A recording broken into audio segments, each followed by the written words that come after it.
Give it up again for Zion.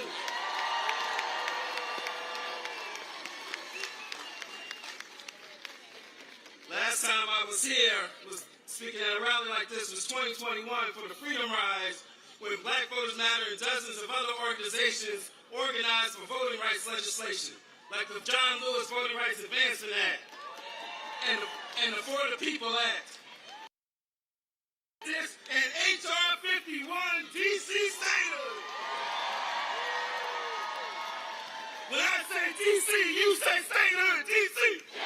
DC. We organized for those voting rights because we knew that we'd be in a moment like this. A moment where we have a wannabe dictator and a do-nothing Congress trying to take away our voting rights, trying to cancel elections and purge voters from the rolls. We knew it was coming. Just this week, the Supreme Court heard a case that could put the final death blow to the Voting Rights Act. It could eliminate black representation for black communities, and it can create at least 19 seats that are currently protected by the Voting Rights Act would be eliminated by many of these red states.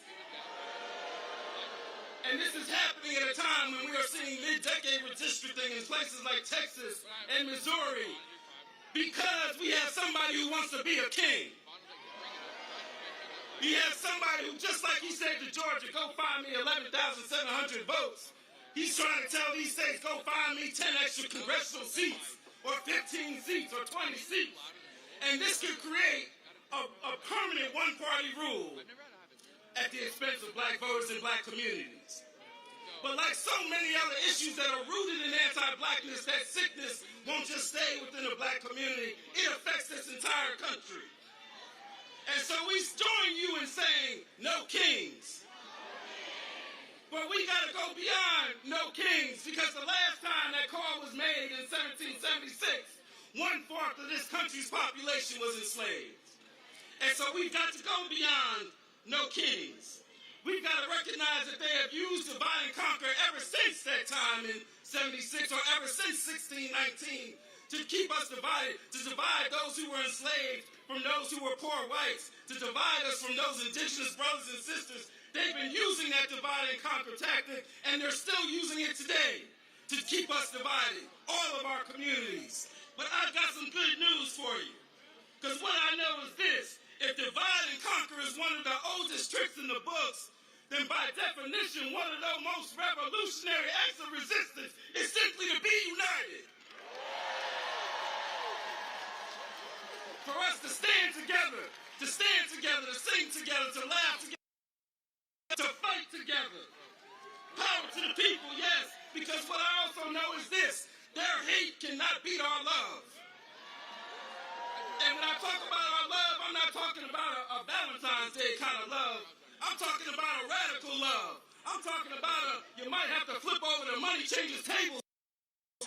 I'm talking about a love that is merged with power, because those two things are not opposite, they go together.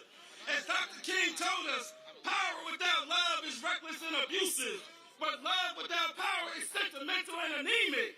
That's what I'm talking about. He went on to say that power at its best is love implementing the demands of justice, and justice at its best is power correcting everything that stands against love. That's what we need. And when we have that kind of love and power, when we walk in that kind of love and power that sees all of our communities, from Vermont, from LA, all the way over to DC, especially Southeast DC. When we walk in that kind of love and power, there ain't nothing that I want to be a small, petty dictator. There ain't nothing that he can do to stop us. Because when we walk in that kind of love and power, there's nothing that we can't do. But we've got to believe we've got that power. Do y'all believe? Do you believe? Let me hear you say, I believe. Let me hear you say it with all your heart, from the depths of your soul. Say, I believe. Let me see you put a fist up and say it so loud that the wannabe small man in the White House can hear you say, I believe. And when we believe, then we will truly build the society that we want, and that society will have no kings. Thank y'all.